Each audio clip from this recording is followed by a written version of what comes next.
이게 소비자들한테 갈 때까지 깨지진 않을까? 또 무거운 건데 어디 하나 이렇게 흠집 나는 거 아닌가? 이런 걱정 엄청 많이 하시거든요. 그래서 포장은 어떻게 해야 되나? 이 고민이 많은데 이런 질문을 우리 수강생분들도 많이 하시거든요. 이런 꿀팁 같은 게 있을까요?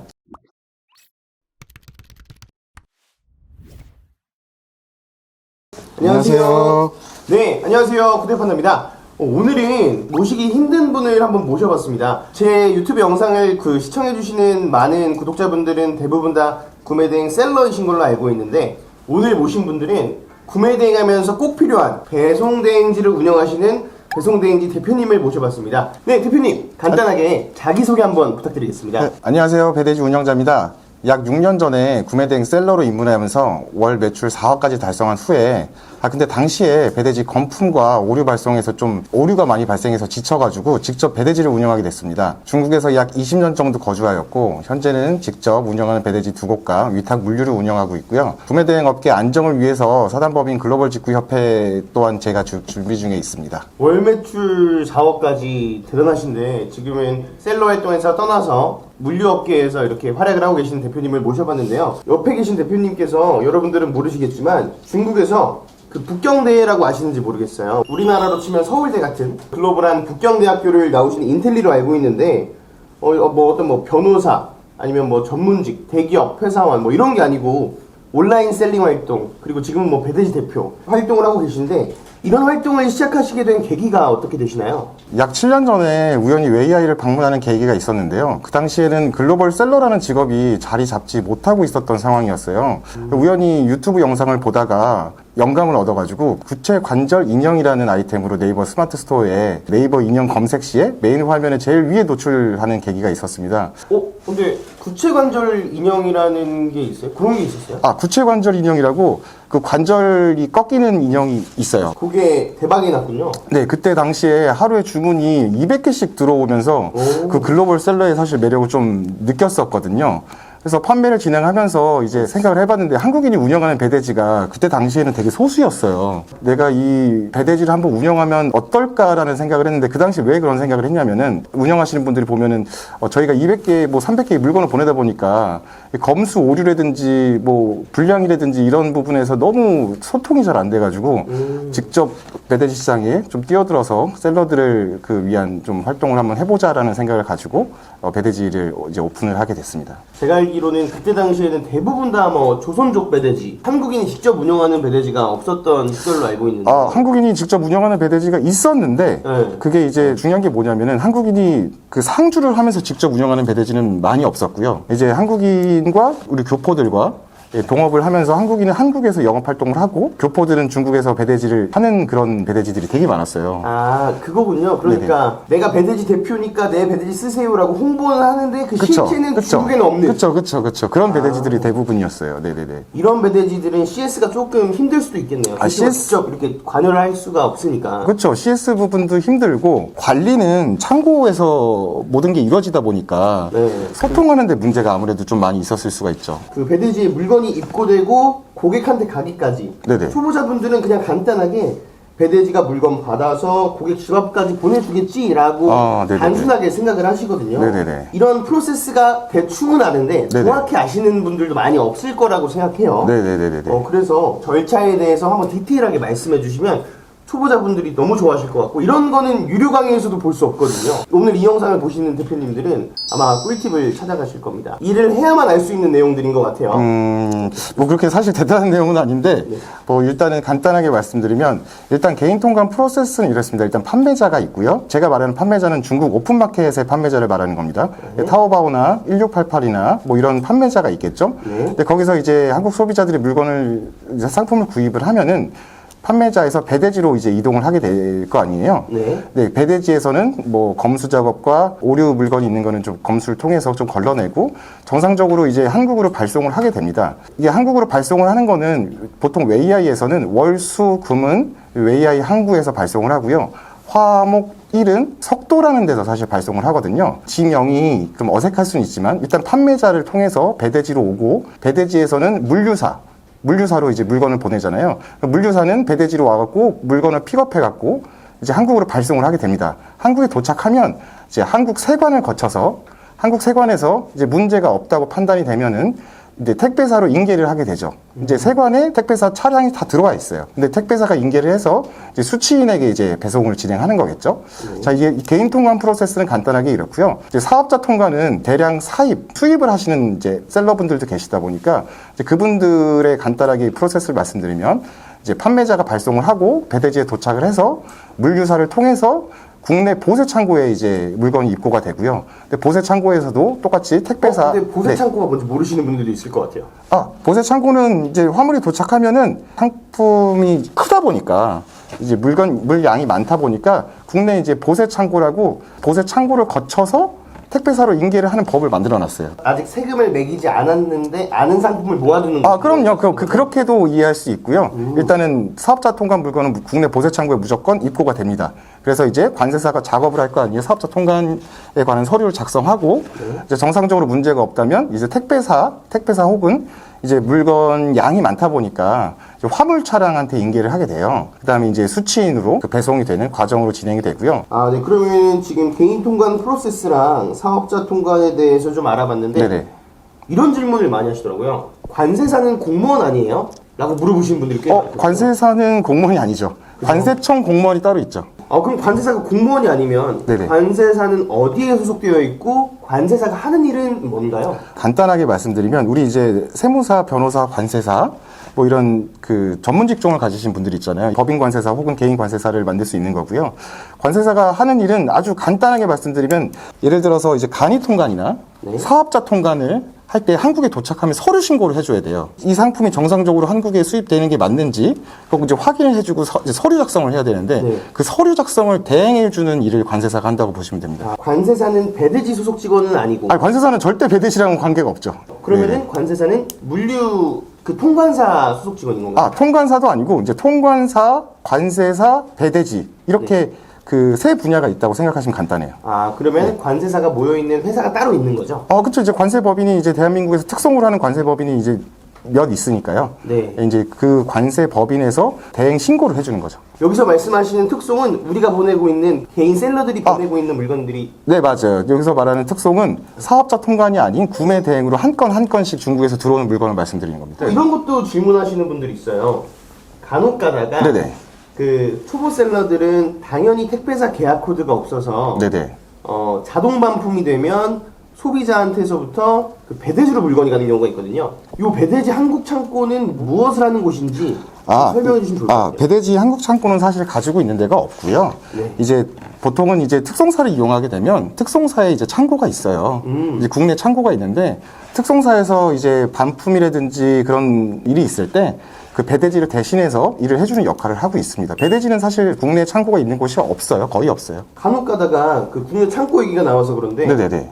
배대지들이 홍보할 때 업체들 중에 그 배대지 업체들 중에 우리 회사 통관장을 따로 가지고 있습니다. 혹은 우리는 한국에 우리 배대지만의 창고가 따로 있습니다. 라고 홍보하는 곳이 있어요.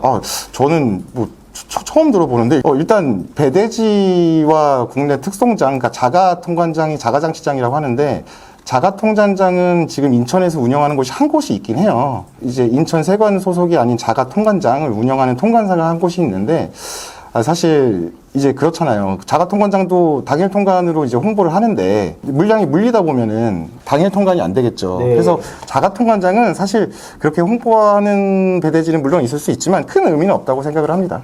근데 자가통관장도 결국 물건이 나갈 때는 공무원들이 물건을 검수를 해야 될 거 아니에요? 이제 세관 소속 공무원들이 와가지고 엑스레이 돌아갈 때 엑스레이에서 이제 물건을 잡아내는 역할을 하죠. 그래서 자가통관장이 이제 기본적으로 하루에 할 수 있는 양이 정해져 있어요.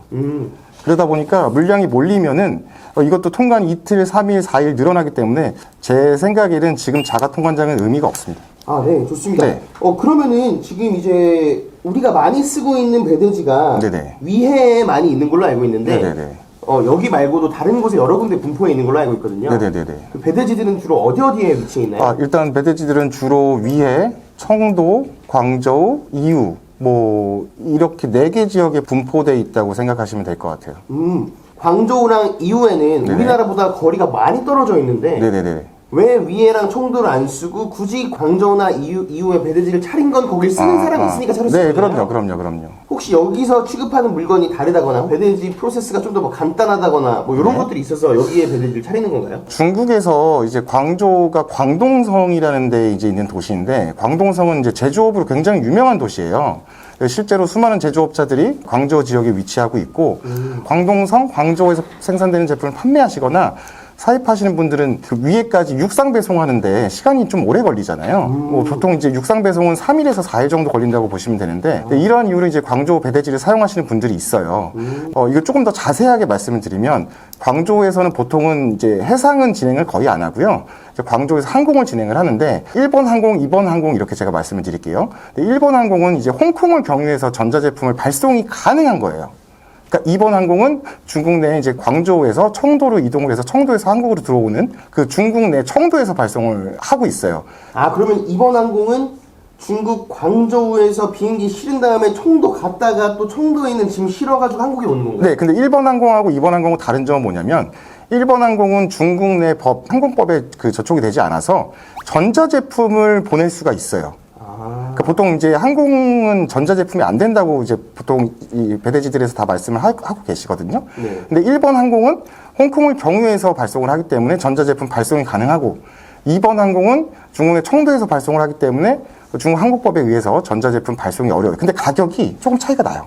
1번 항공이 안 돼요, 2번만 돼요 라고 말하는, 그러니까 우리는 전자제품 못 실어요 라고 말하는 배대지는 좀 저렴한 항공을 이용하는 곳이에요. 그렇게 나눠주고, 어떤 배대지는 실제로 1번 항공, 2번 항공을 따로 만들어가지고 그 전자제품을 항공으로 보내주는 배대지도 있긴 합니다. 아, 좋습니다. 네네.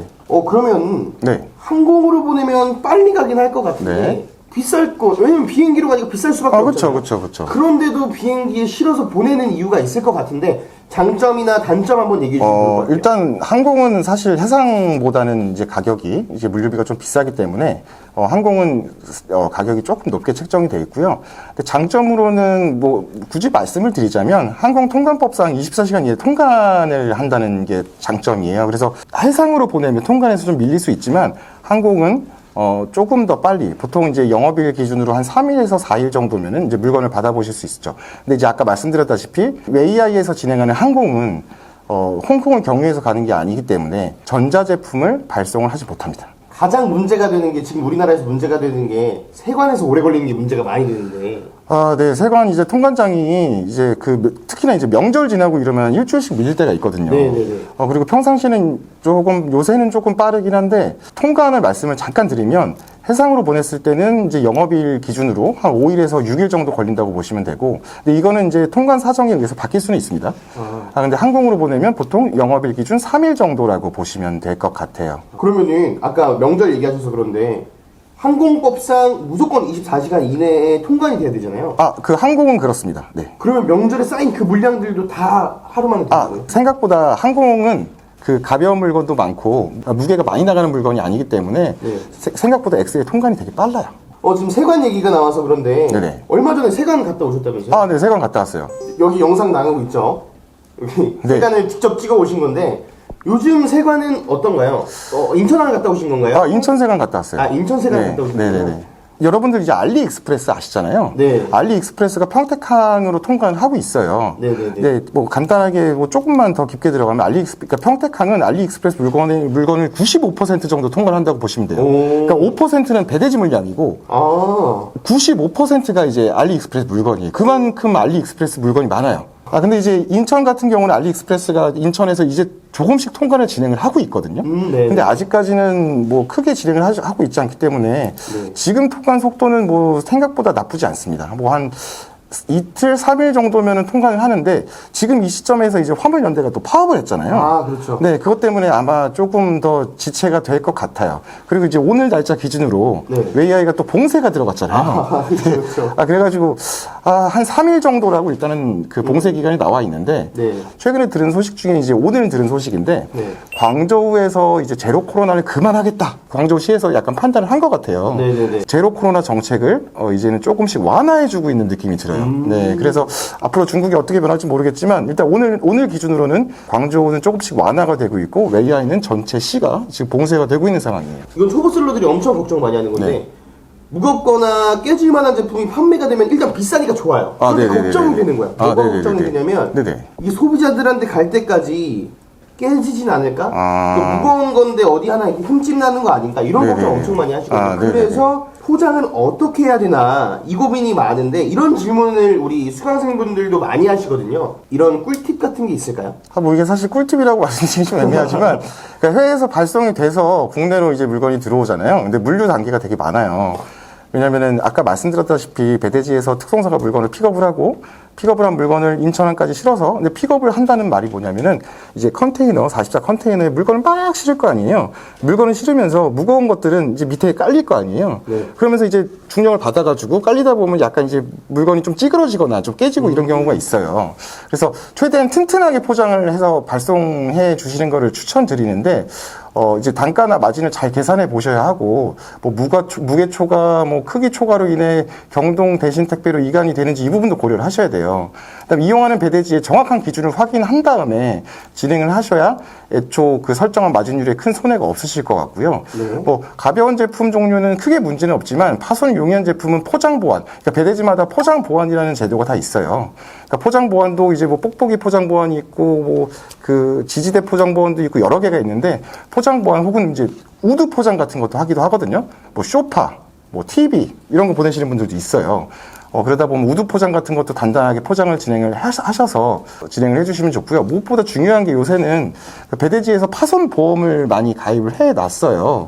가능하시면 파손 보험이 적용되는 배대지에서 보통은 이제 어떤 배대지는 15만 원 정도까지 파손보험이 가능하고 네. 어떤 배대지는 100만 원까지 파손보험이 가능한데 제 생각에는 100만 원까지 가능한 파손보험이 가입된 배대지를 이용하시는 것이 아무래도 조금 좋겠죠. 이 파손보험이라는 거는 건 바이 건으로 이렇게 셀러들이 신청을 해야 되는 건가요? 아니면 그냥 자동으로 적용이 되는 건가요? 일단은 배대지에서는 그 보험사에 자동으로 전송이 되고요. 네. 내가 받은 물건이 아니고 소비자가 받은 물건이겠죠. 네. 소비자가 받은 물건이 문제가 생겨서 깨지거나 이러면은 파손보험 가입한 배대지 홈페이지에 가시면 그 신청 방법이 자세히 나와 있어요. 아. 그거 따라서 신청을 하시면 이제 조금 안타까운 건 뭐냐면은 예를 들어서 100만 원짜리 제품인데 이게 일부만 좀 파손이 된 거예요. 그러면 사실 보험사 입장에서는 네. 일부만 배상해 준다는 생각도 할 수 있는 거잖아요. 일부 보상을. 그렇죠. 그래서 100%까지는 안 나오는 경우도 있고 이제 보험사가 판단을 하는 거죠. 보험사가 판단을 했을 때 이 정도 물품이면 전체 파손이다 라고 하면은 예를 들어 100만 원짜리 물건이면 100만 원까지 보상을 좀 해주는. 네네네. 네. 보험이 가입된 배대지를 좀 이용하시는 게 아무래도 리스크를 줄이는 좀 방법이 또 되겠죠. 네네. 그런데 아까 경동택배로 이관되는 거 대신 택배로 이관됐을 때 무게를 고려해라 라고 하셨는데 이거 초보자분들이 모르실 것 같아요. 초보자분들은 내가 100kg짜리 물건을 배대지로 보내면 100kg짜리로 무게가 책정되겠지라고 생각하는데 네네네. 내가 포장 보완을 한다면 포장 보완한 것까지 무게가 추가되는 거잖아요. 그럼요. 왜냐면은 이제 물건이 출고되기 전에 바로 직전에 무게를 측정을 하니까요. 그렇죠. 네네. 출고되기 직전이라 하면 내가 뭐 우드 패킹을 했으면 그 우드의 무게도 포함되는 것이고 네. 뽁뽁이를 쌌다면 뽁뽁이 무게도 들어가는. 그럼요. 그렇죠. 좋습니다. 다음 질문 한번 해보도록 하겠습니다. 그 통관 종류에 따라서 목록 통관이랑 간이 통관, 사업자 통관이 있는데 네. 요 세 가지로 나뉘는 차이점은 뭐고 어떻게 나뉘는 건지 한번 설명해 주시면 좋을 것 같아요. 목록 통관은 자신이 사용할 목적으로 150불 미만 중 한의 경우입니다. 150불 미만의 제품을 들여올 때 세관장에게 목록만 제출하면 수입 신고를 생략하고 세금이 면제되는 절차예요. 현재 이제 중국, 한국 발송 제품이라고 하면은 상품의 총 금액, 중국, 한국 배송 요금을 포함한 금액이 150불 미만이어야 목록 통관으로 진행이 가능하고 관부가세가 발생되지 않습니다. 그럼 간이 통관은 어떤가요? 네, 간이 통관은 정식 수입 신고 절차와 달리 간이한 통관 절차와 간이 세율을 적용받는 것을 뜻해요. 그래서 전자제품, 식품, 주류 같은 거는 이제 제품은 간이 통관으로 진행이 되어야 하고 신고 금액이 150불 이상인 경우 자가 사용 목적으로 보기 힘든 수량이 많은 제품 이런 경우에는 목록 통관 진행이 통관 취하가 될 수 있거든요.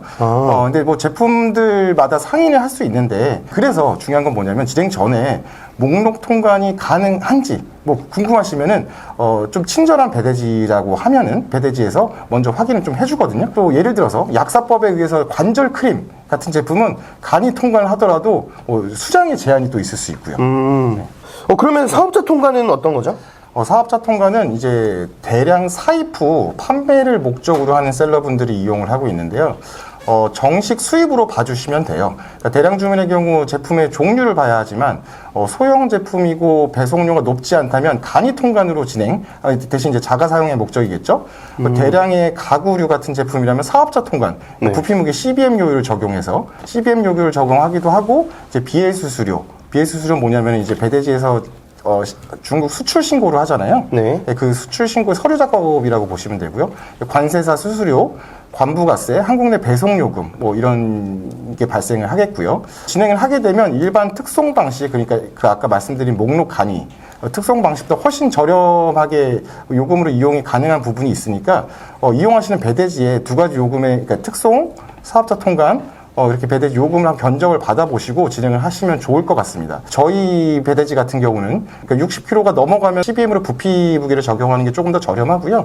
60kg 이하라고 하면은 일반 특송 방식으로 나가는 게 조금 더 저렴하다고 저희는 그렇게 고객한테 안내를 좀 해드리고 있어요. 만약에 그 셀러한테 주문이 100개가 들어왔다, 200개가 들어왔다. 네네네. 제가 그거를 설명을 한번 드려볼게요. 네네. 네. 한 소비자가 100개가 들어왔을, 주문이 예를 들어서 100개가 들어왔을 경우에는 네. 사실 100개까지는 좀 목록 통관으로 진행을 하기가 힘들고요. 같은 네. 제품일 거 아니에요. 일단은 간이 통관 혹은 사업자 통관으로 진행을 하셔야 될 것 같고, 예를 들어서 수량이 애매하다, 뭐 5개, 10개, 15개 뭐 이렇게 되잖아요. 네. 그리고 혹시나 이제 20개 이렇게 될 수도 있잖아요. 네네네. 그러면 이제 제가 이제 꿀팁을 드리자면 가족들의 개인 통관 고유 보호를 받고, 네. 그 다음에 이제 예를 들어서 내가 아파트 101호에 살면은 101호, 102호, 103호, 104호, 105호, 106호 이렇게 나눠서 택배가 이제 한국에 도착하면 이제 택배사한테 전화를 해가지고 이거 다 제 제품인데 주소를 그렇게 써놓은 거니까 네. 좀 배송을 해주세요 라고 할 수 있는 꿀팁은 있습니다. 그쵸. 하라는 건 아니고 요런 게 있다. 이런 게 있다. 요런 게 있다. 네. 배대지 대표가 봤을 때 이런 배대지를 골라야 된다. 이런 좋은 배대지를 고르는 꿀팁이 있을까요? 알리익스프레스가 왜 이렇게 싼지 알아요? 이거 알면 되게 재밌을 것 같은데. 그 부분 사실 진짜 궁금해하세요. 그러니까 이런 정보는 안 알려주죠, 어디서? 이거 네이버에 뒤져봐도 안 나와요. 뒤져봐도 안 나와요.